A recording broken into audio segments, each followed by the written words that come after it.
हमारे विभिन्न ज्ञानवर्धक कार्यक्रम देखने के लिए आप हमें अभी सब्सक्राइब करें, बेल आइकन को प्रेस करें ताकि आप देख सकें हमारा कार्यक्रम सबसे पहले।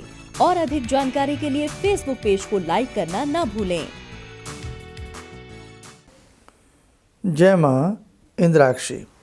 इंद्राक्षी धाम में दर्शकों आप सभी का हम हार्दिक स्वागत करते हैं। आज के दिन जिन जातकों का जन्म दिवस है, मैरिज एनिवर्सरी है, उन सभी को हमारी तरफ से बहुत बहुत शुभकामनाएं। आज का पंचांग 4 दिसंबर सन 2020, दिन शुक्रवार, मार्गशीर्ष कृष्ण पक्ष, संवत 2077, तिथि आज चतुर्थी है, नक्षत्र पुनर्वसु, राहु काल 10:30 से 12, दिशा शूल पश्चिम दिशा। आज हम दर्शकों हथेली में बने जो हमारे पर्वत होते हैं, उन पर्वतों का कुछ महत्व आपको हम बताना चाहते हैं। ऐसे अनेकों लोग हैं जिनके पास जन्म तिथियां सही से मालूम नहीं हैं। किसी को तिथि में, डेट ऑफ बर्थ में कन्फ्यूज़न है, तो किसी को समय में कन्फ्यूज़न है। इस वजह से, समय का कन्फ्यूज़न होने से, सही तिथि ना मालूम होने की वजह से अनेकों लोग अपना भविष्य फल नहीं दिखा पाते हैं। अनेकों लोग अपनी जन्मपत्रियाँ इस वजह से नहीं बनवा पाते हैं। लेकिन करीब करीब हाथ की जो रेखाएं हैं वो आपके भविष्य में आ रही अनेकों प्रकार की समस्याओं का समाधान बखूबी कर सकती हैं। जैसे कुंडली में कितने ग्रह होते हैं? 9 ग्रह होते हैं। वैसे ही इंसान की हथेली में भी 9 ग्रह होते हैं। लेकिन कुंडली में अगर हम किसी की कुंडली बनाते हैं, जैसे हम लोग वैदिक कुंडली बनाते हैं, तो कुंडली में हम उन्हें ग्रह कह करके पुकारते हैं। हथेली में ग्रह न कह करके उन्हें पर्वत बोला जाता है। तो 9 पर्वत हथेली में होते हैं, यानी कि 9 ग्रह हथेली में होते हैं और 9 ही ग्रह आपकी जन्म पत्रिका में होते हैं। मैंने अनेकों अपनी पुरानी जितनी भी वीडियोज़ हैं उन सब में इन पर्वतों का जिक्र बहुत अच्छे से किया है। जैसे अगर मैं इन 4 उंगलियों से प्रारंभ करता हूँ, या चलो मैं सूर्य से शुरू करता हूँ, क्योंकि आपके लिए कर्म वाइज बताना आपके लिए ज़रा सुविधाजनक रहेगा। तो सूर्य पर्वत हथेली में कहाँ होता है और कुंडली में सूर्य ग्रह कहाँ होता है? तो ये कुंडली में कह पाना मुश्किल है कि सूर्य ग्रह कुंडली में सबके कहाँ होता है। सबके अलग अलग आ सकता है। किसी की कुंडली में सूर्य कहीं विद्वान हो सकते हैं 12 भाव में, किसी के कहीं हो सकते हैं, लेकिन हथेली में सूर्य एक ही स्थान पर फिक्स होते हैं। ये एक बहुत बड़ी खूबी है। लेकिन ये खूबी क्यों है? क्योंकि ये खूबी परमात्मा ने बनाई है। हाथ की रेखाएं, हाथ का निर्माण, ये सब भगवान विधाता करते हैं। कहते हैं ना, हथेली में भाग्य के सूत्र छिपे होते हैं, सफलता की कुंजी आपकी हथेली में छिपी होती है। आपकी जन्म पत्रिका में चंद्रमा भी कहीं हो सकते हैं, सूर्य भी कहीं हो सकते हैं, राहु कहीं हो सकते हैं, केतु कहीं हो सकते हैं। कोई फिक्स नहीं है किसी के लिए भी। लेकिन हाथ की रेखाओं में सभी के लिए एक फिक्स स्थान है इन 9 के 9 ग्रहों का। तो आज मैं इनके ग्रहों का फिक्स स्थान और कुछ हल्का सा इनका महत्व आपको ज़रूर बताऊंगा। आप इस कार्यक्रम को सुनिए, भले ही आपके काम का ना हो, पर इसे सुनिएगा आप। जैसे सबसे पहले हम सूर्य की बात करें। हमारी हथेली में एक उंगली होती है जिसका नाम ही होता है रवि, यानी कि रिंग फिंगर। रिंग फिंगर जो होती है, रिंग फिंगर के नीचे, यहाँ बहुत ज़्यादा मुझे दिखाने की आवश्यकता नहीं है, सिर्फ आप समझ लें इन बातों को। रिंग फिंगर के नीचे जो गद्दीनुमा स्थान होता है, ये होता है सूर्य ग्रह, यानी कि सूर्य पर्वत। नंबर 2, चंद्रमा। यहाँ ये अंगूठे के अपोजिट साइड में जो गद्दीनुमा स्थान होता है, ये होता है चंद्र पर्वत। समझ गए आप? ये चंद्रमा ग्रह होता है। अब चंद्रमा ग्रह के आसपास ही मंगल भी होता है और थोड़ा सा इससे नीचे को शुक्र होता है। बस ये एक समझने की बात है। ये आप जब ही समझ पाएंगे जब हम आप लोगों को एक स्पेशल क्लास, जिसकी हम बात आपसे कर रहे हैं कई दिन से, देंगे, तो सारी चीज़ें आपको समझ में आने लगेंगी। और स्पेशल क्लास के कुछ सुझाव भी हैं बहुत हमारे सारे दर्शकों के, वो भी अभी आपसे हम जिक्र करने वाले हैं कुछ देर के बाद। चंद्रमा के बाद हम बढ़ते हैं मंगल। हथेली में मंगल को 2 स्थान प्राप्त हैं। देखो कमाल की रचना भगवान की। क्यों? आपकी कितनी राशियाँ होती हैं? टोटल राशियाँ, जॉडिक नंबर होते हैं 12 राशि होती हैं। और कमाल की बात, सूर्य को केवल एक राशि मिली है। कौन सी? सिंह राशि। हथेली में भी सूर्य को एक ही स्थान मिला है यहाँ। चंद्रमा की भी एक राशि होती है। कौन सी? चंद्रमा की राशि होती है कर्क, कैंसर। तो ऐसे ही चंद्रमा को भी एक ही स्थान मिला है। मंगल की 2 राशियाँ होती हैं, कौन कौन सी? मेष और वृश्चिक।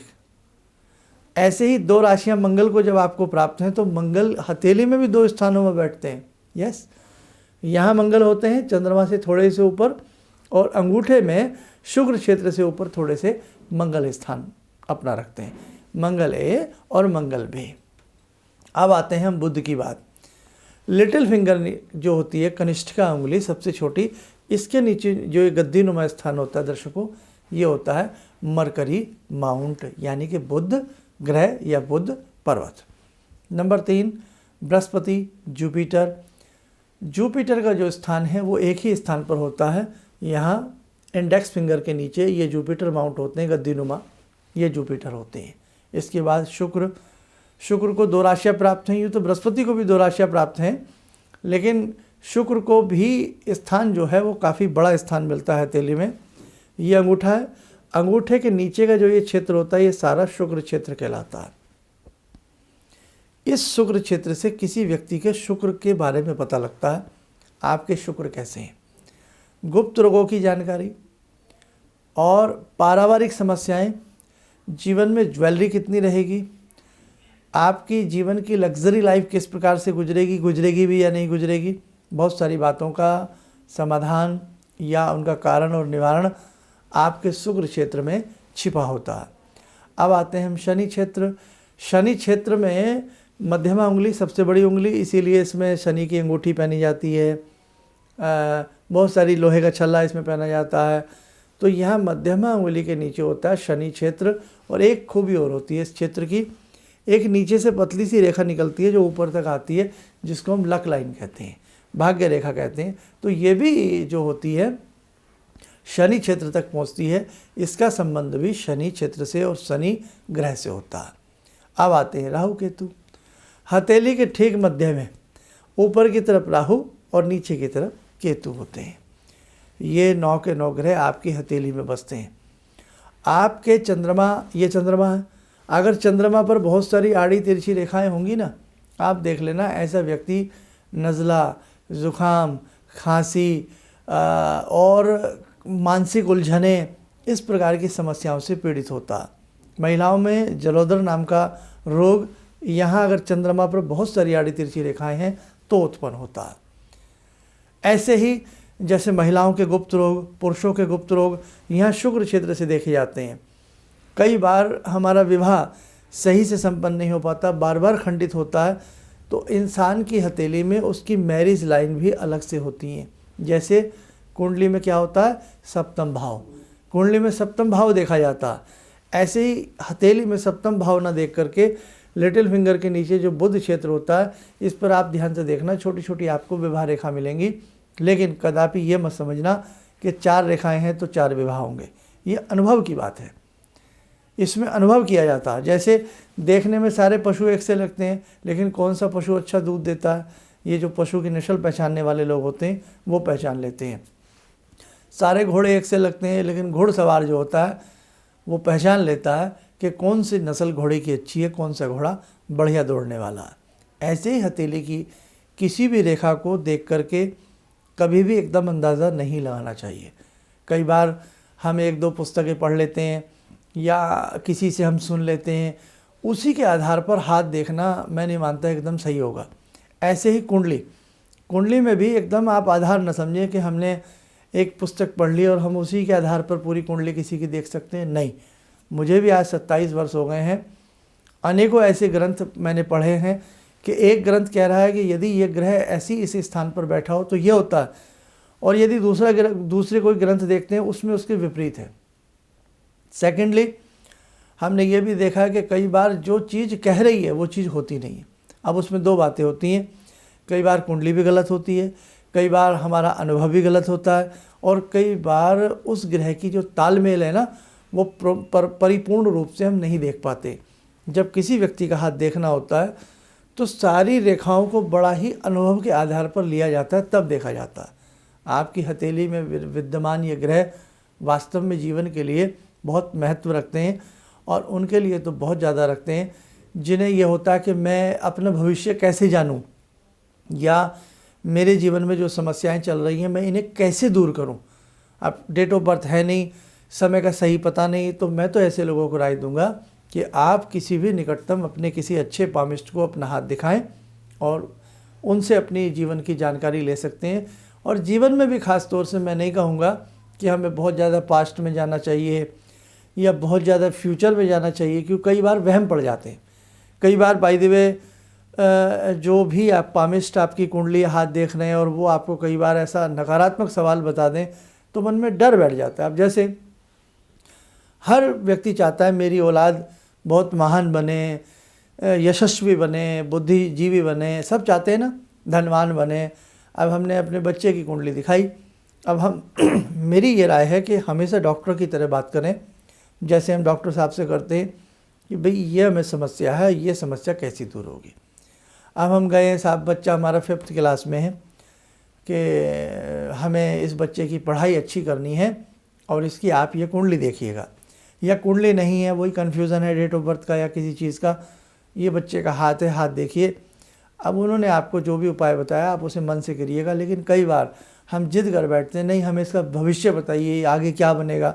बाय द वे आप माइंड ना करना, कोई जो भी आपके बच्चे का हाथ देख रहे हैं या कुंडली देख रहे हैं या उन्हें अनुभव नहीं है, अब वो कई बार अंदाजे से कहते हैं ये तो कुछ भी नहीं कर पाएगा, ये तो फिसड्डी रहेगा, ये कुछ भी नहीं बन पाएगा, तो देखो उस बच्चे के मानसिक स्तर पर भी बुरा असर पड़ता है और हम लोग तो अंदर से बेचैन हो ही जाएंगे ऐसा नकारात्मक सुन के। और दूसरी बात, कई बार जो पामिस्ट उस बच्चे का हाथ देख रहा है या कुंडली देख रहा है उसे नॉलेज अच्छी है और रियलिटी में यदि ऐसा ही होना है और उन्होंने रियलिटी बता दी तो भी हमारे लिए बेचैनी का कारण बन जाता है।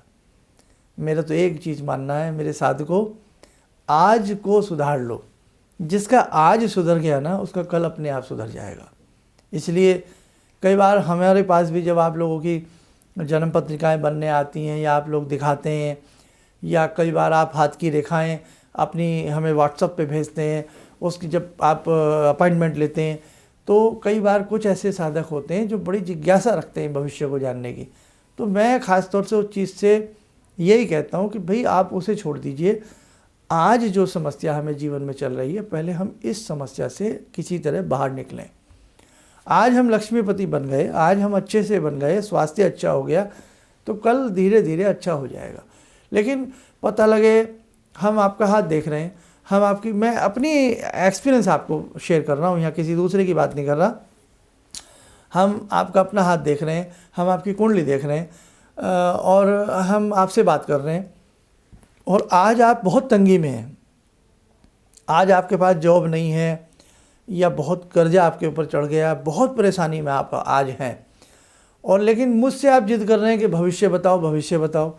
अब मैंने कहा कि नहीं, कल को तो आप राजा बाबू बनोगे, कल को तो आपकी 10-50 गाड़ियाँ चलेंगी, कल आपके कारखाने लग जाएंगे हज़ारों।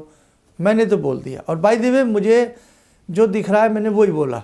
1 मिनट सुनना मेरी बात ध्यान से। लेकिन वो कब होगा? कल को। और भूख कब लग रही है? आज। और अब आपने मुझसे और जिद की कि साहब एक बात और बताओ शर्मा जी, वो कल कब आएगी? मैंने रीडिंग निकाली, मैंने कहा भाई उस कल को आने में लगेंगे 7 साल। तो क्या 7 साल तक हम ऐसे ही तड़पते रहेंगे? इसीलिए जैसे हम डॉक्टर साहब के पास जाते हैं ना, बहुत बुखार चढ़ा हुआ है, बहुत खांसी हो रही है, रात से पेट में दर्द है, हम पहले उसे सही करते हैं, उसके बाद हम कहते हैं कल क्या होगा, अब हमारा स्वास्थ्य अच्छा रहे, सर कोई ऐसा टॉनिक लिख दो। लेकिन ये जब होता है जब हम पहले स्वस्थ हो जाते हैं। आगे समझ में? ये मैं उन साधकों की बात कर रहा हूँ जो ख़ास तौर से हमसे जुड़े हैं। तो आप बेफिक्र रहें, अगर कोई ऐसी आपके भी जीवन में ईश्वर न करे समस्या है तो आप अपने हाथ की रेखाओं के आधार पर या जो अभी आपकी जन्म पत्रिका है, डेट ऑफ बर्थ है, जो भी है, उसके आधार पर भी आप हमसे सलाह मशवरा कर सकते हैं। और अब हम स्पेशल क्लास की बात करेंगे, लेकिन उससे पहले हम लेंगे ध्यान साधना। आइए साधकों, आज की ध्यान साधना में हम जुड़ते हैं भगवान शिव शंकर से। ओम आत्मा त्वं गिरिजामति सहचरा प्राणा शरीरं गृहं पूजा ते विषयोपभोग रचना निद्रा समाज स्थिते सञ्चारपदयो प्रदक्षिणविधेः श्रोत्राणि सर्वागिरो यद्यत्कर्म करोमि तद्दखिलं शम्भोस्तवाराधनम् चन्द्रोद्भासितशेखरे स्मर हरे गंगाधरे शंकरे सर्पे भूषितकण्ठकर्णविवरे नेत्रोत्तवे स्वानरे दन्ते त्वकृतसुन्दरां वरदरे त्रैलोक्यसारे हरे मोक्षार्तिं कुरु चित्तवृत्त्यमचलं मन्येस्तु किं कर्म वे वन्दे देव उमापतिं सुरगुरुं वन्दे जगत्कारणं वन्दे पन्नगभूषणं मृगधरं वन्दे पशूनां पतिं वन्दे सूर्यशशाङ्कवह्निनयनां वन्दे मुकुन्दप्रियं वन्दे भक्तजनश्रयं च वरदां वन्दे शिवं शङ्करम् ॐ कर्पूरगौरं करुणावतारं संसारसारं भुजगेन्द्रहारं सदा वसन्तं हृदयारविन्दे भवं भवानी सहितं नमामि भवं भवानी सहितं नमामि। आइए कवच बनाएं, ध्यान करें, भगवान शंभू का आशीर्वाद हम सबके ऊपर बरस रहा है।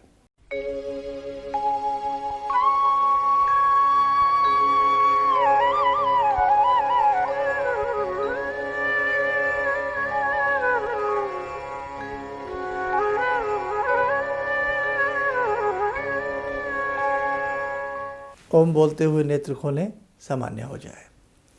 देखो साधकों, अब हम स्पेशल क्लास की बात कर रहे हैं। अनेकों लोगों ने सुझाव दिया, किसी ने कहा कि सुबह हम जॉब में जाते हैं, आप शाम को क्लास लेना। बहुत लोगों ने कहा हमारी इवनिंग शिफ्ट रहती है, आप सुबह लेना। बहुत लोगों ने कहा हमारे पास लैपटॉप नहीं है, मोबाइल से लेना। वो तो ठीक है, क्लास तो आप क्लास जब हमसे जुड़ेंगे तो आप मोबाइल से जुड़िए। आजकल तो देखा नहीं, घर घर में बच्चे मोबाइल से ऑनलाइन क्लासेस ले रहे हैं।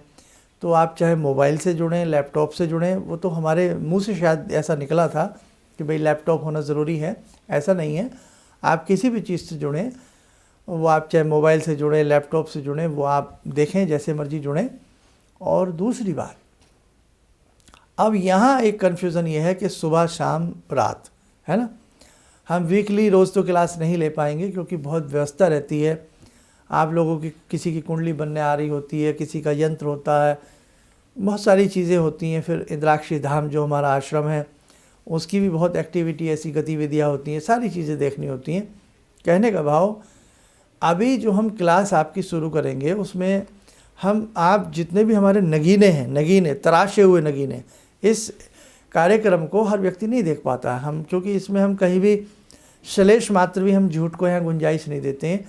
जो भी आपसे बात करते हैं हृदय से करते हैं और सच करते हैं, है ना। कभी भी हम इस प्रकार की बातें, जो हमसे जुड़े हुए लोग 20-20 साल से, उन्हें सब मालूम है। तो हम बहुत अच्छे आप में से नगीने चाहते हैं और वो अपनी कक्षा को होल्ड करें, उनके पूरा एक संपर्क बन जाएगा। और हमने जो दीक्षा की बात कही थी कि भाई जो दीक्षार्थी होंगे उसमें से ही हम वॉलंटियर बनाएंगे। तो देखो, ये बहुत लोगों ने इस पर भी हमसे बातचीत की है, परामर्श लिया है, कमेंट्स किए हैं।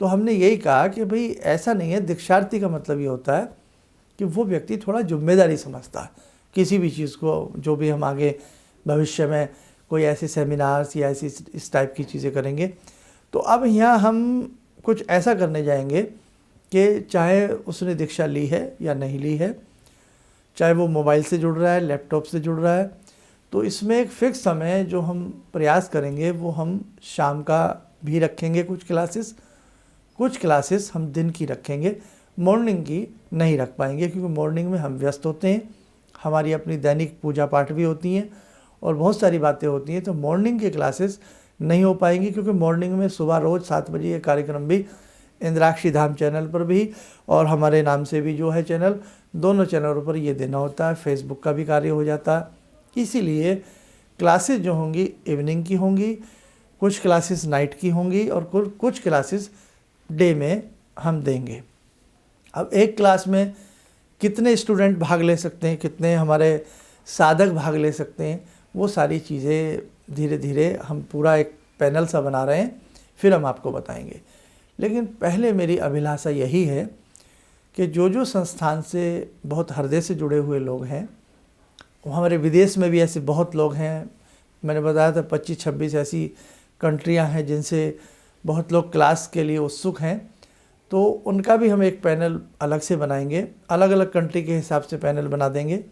इंडिया में ऐसा नहीं रहेगा, लेकिन विदेशों में हमारे लिए सुविधा हो जाएगी। जैसे लंदन का एक पैनल बना दिया, USA का पैनल बना दिया, मस्कट का बना दिया, सिंगापुर का बना दिया, तो इस प्रकार से अलग अलग बन जाएंगे ना, उसमें रजिस्टर्ड मेंटेन हो जाएगा और वो अच्छा रहेगा।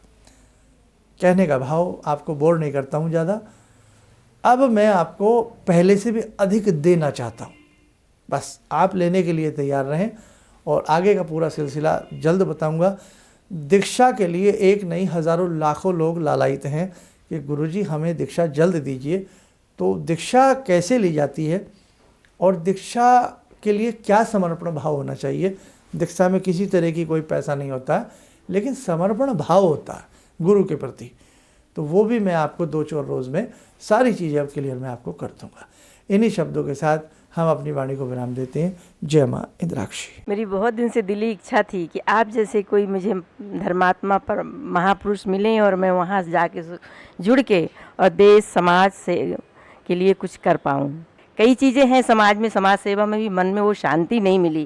जैसे आप समझ सकते हैं कि बहुत सारी गड़बड़ियाँ भी रहती हैं। आज का अनुभव यही है कि मुझे आस लगता है कहीं सही रास्ता मिल गया है, सही मंजिल मिल गई है। जो मैं करना चाहती थी शायद अब मैं कर पाऊँगी। किसी भी समस्या के समाधान के लिए मिले प्रसिद्ध हस्तरेखा एवं वास्तु विशेषज्ञ प्रोफेसर धर्मेंद्र शर्मा जी से। नोट: शिविर में भाग लेने हेतु एवं व्यक्तिगत रूप से मिलने के लिए कॉल करने का समय सुबह 10 बजे से शाम 6 बजे तक। हमारे विभिन्न ज्ञानवर्धक कार्यक्रम देखने के लिए आप हमें अभी सब्सक्राइब करें, बेल आइकन को प्रेस करें ताकि आप देख सकें हमारा कार्यक्रम सबसे पहले। और अधिक जानकारी के लिए फेसबुक पेज को लाइक करना न भूलें।